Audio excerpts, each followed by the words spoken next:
Prayer can heal you. Prayer can change you. Prayer can rejuvenate you.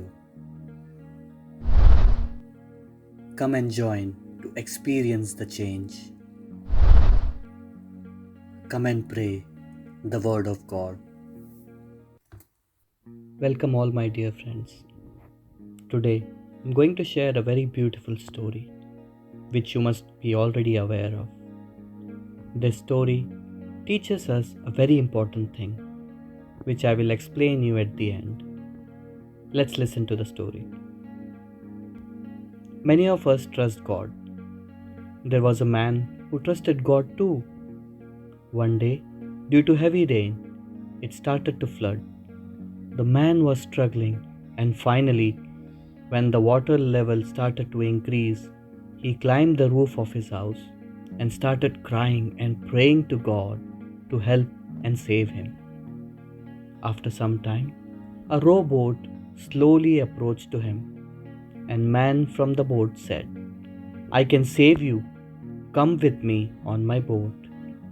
The stranded man said, "No, I am praying to God. He will come and save me." So the rowboat went on, and the flood water started to rise more. Then men started praying again and again.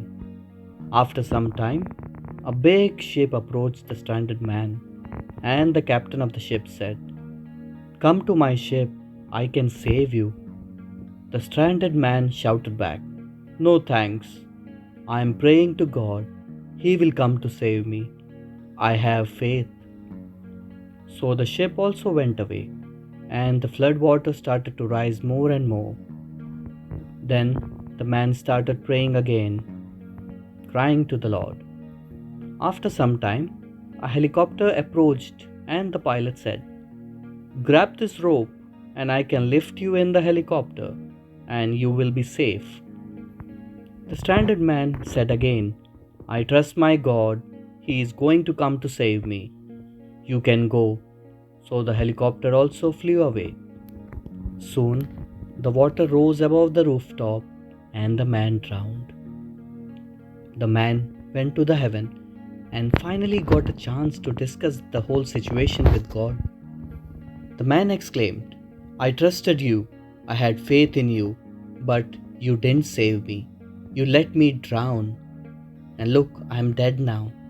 I don't understand why." God replied, "I sent you a rowboat, you refused. I sent you a big ship, you refused again. And then I sent you a helicopter, yet you refused. What more were you expecting?" My dear friends, this story teaches us that a miracle is a miracle, whether small or big. God blesses us with many things every day in different ways. We have to understand that. We have to identify those miracles in our lives. We should not be adamant and stuck in our own world. We should not expect God to come Himself and stand in front of us. In this day and age, we will not even recognize God if He comes in front of us. If we are trusting God, it should be without a doubt. Our faith must be so strong, my friends.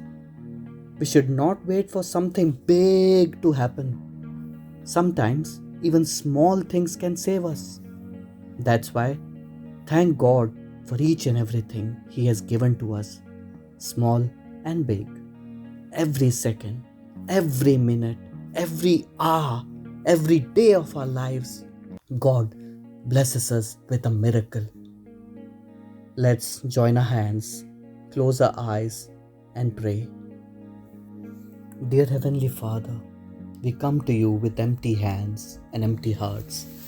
We bow down in front of you with guilt as we neglect the miracles you do in our lives. We thank you for everything you have blessed us with.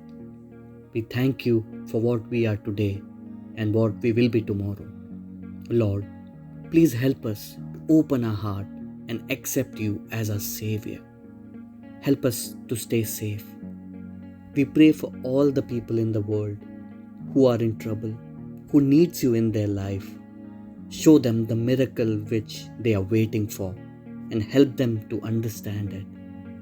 We pray for all the sick people and their families. Be with them. May your healing hand keep them safe, and may they come out of their sickness and praise your name, glorify your name. We pray for this pandemic to go away by your name, O Lord.